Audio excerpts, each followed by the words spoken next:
a biopic about Padre Pio, titled Padre Pio, that doesn't seem to be about Padre Pio.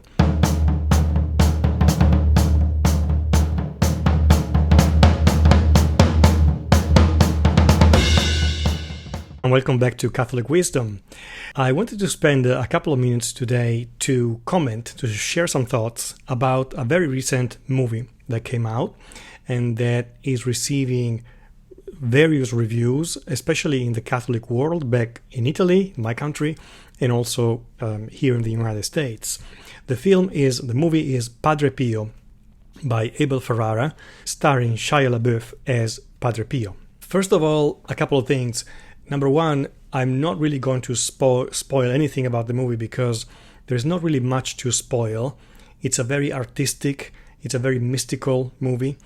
And so I'm going to be careful about not giving up the entire plot. But again, even if you knew the entire plot of the movie, that would not take away anything about the enjoyment of the movie as a work of art.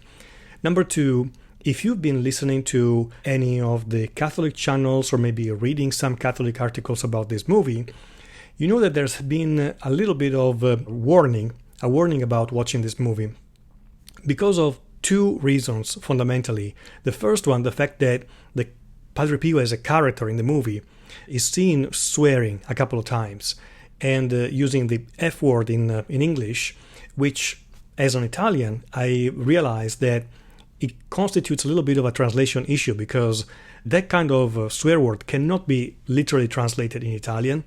And when swearing in the similar situation where Padre Pio swears in the movie, the words used by him would be different in Italian and maybe more understandable in that context, especially by somebody who was extremely fiery like Padre Pio, sometimes even considered a little neurotic by some people, or at least very passionate. And it's absolutely possible that sometimes he fell into the sin of using vulgarity, not necessarily profanity or sacrilegious language, but just vulgar language when getting angry, especially with people who came to his confessional. So that is a possibility.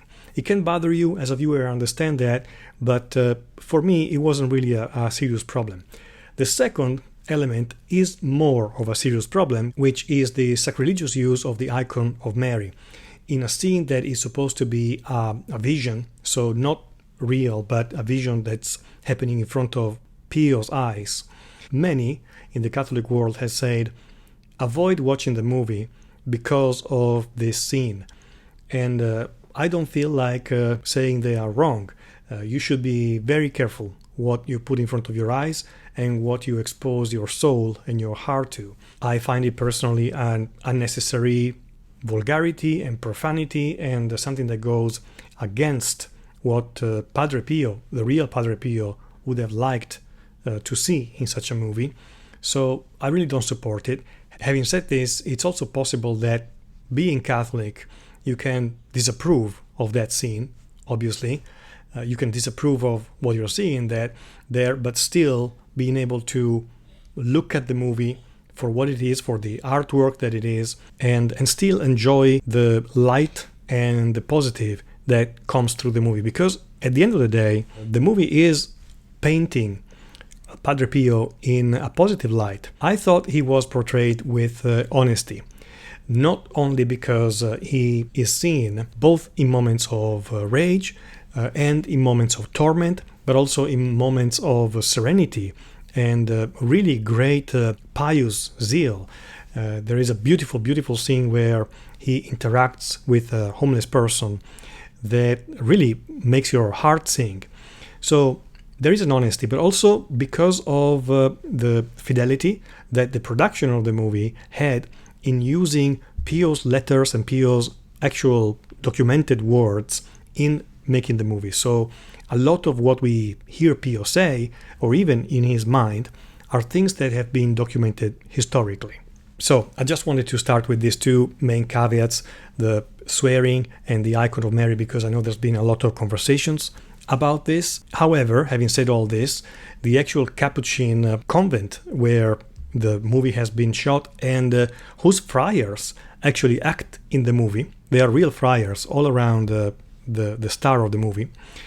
They have endorsed the movie. They are encouraging the distribution and the viewing of this movie. So I don't feel like saying that they are doing something wrong by endorsing it. It's just important to know what is contained and what to expect, so that at least people have a warning in advance before falling into something they might not expect. And probably unexpected is the right adjective for this movie, because nobody who watched it actually expected it to be the way it is.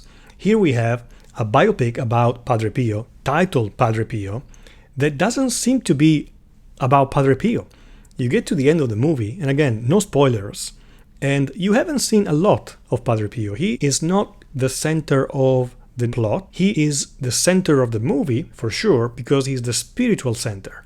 From the mystical point of view, from the spiritual point of view, we live inside Padre Pio. The movie itself narrates the historic events that happened around 1920, right after the First World War, in Italy, in San Giovanni Rotondo, which is a beautiful village town in Puglia, where my mother comes from as well, by the way.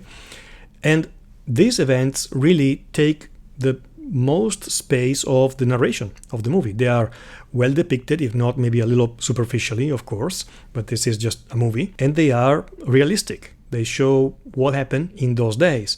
There is one particular historic event which is the center around which the writer and director of the movie wanted to focus on. And intertwined with this event, we have much more intimate, much more, again, mystical, and I would say artistic depictions of the life of Pio.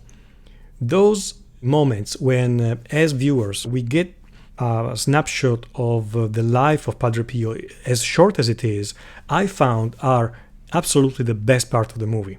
If the movie was only the historic side, the historic narration, it would be okay, but a little banal, nothing special.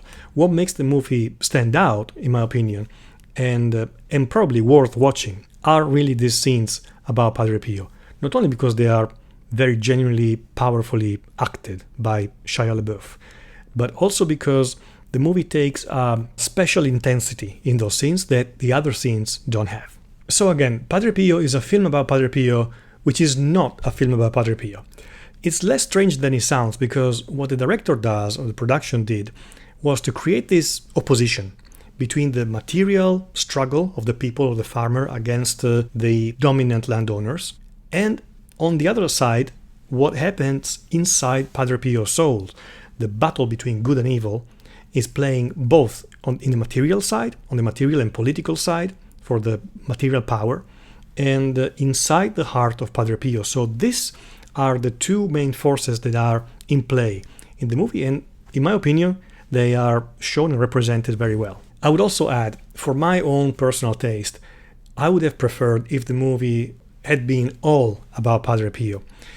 Even if we had exactly the same amount of words, which is limited from Padre Pio, but just the visuals, the scenes of him celebrating Mass, confessing people, interacting with his spiritual life, and so with demons on one hand, and his great faith in Jesus, in God, on the other, that kept him safe, of course, and the miraculous events that happened in his life.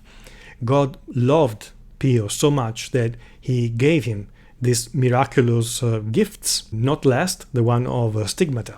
Once again, it's a very unexpected movie, so it's difficult to pinpoint or categorize. Would I recommend it? I encourage friends to go and watch it. It depends. It depends. If this type of movie is interesting to you, if you're interested in those events, historic events of that time. The director said that, in his opinion, those times were very pivotal because we can see the birth of the fascism movement that then influenced and helped the birth of Nazism in Germany, because, as we know, Hitler took a lot of inspiration from Mussolini. However, the historic currents and movements are too complex to simply portray in a movie like this. And that's why whenever you see history portrayed in a movie, it's very, very easy for the movie to fall into, here are the bad guys, here are the good guys, you know exactly who to cheer for, and there you go. Now, in this case, obviously there are weak and poor people who are exploited by people who are more selfish and violent. So it's very easy to understand where justice lies. But at the same time, it would be a mistake to simply take this particular event and extrapolate the entire ideologies and say socialism and communism were only interested in helping the weak and the poor, and that's it. While fascism came up as an evil ideology. I heard this from some American friends, from English friends, but it has nothing to do with reality. That's it. These were my thoughts about the movie Padre Pio by Abel Ferrara. I hope you found them interesting, at least. And so thank you so much for watching, for your interest, and God bless you. Bye.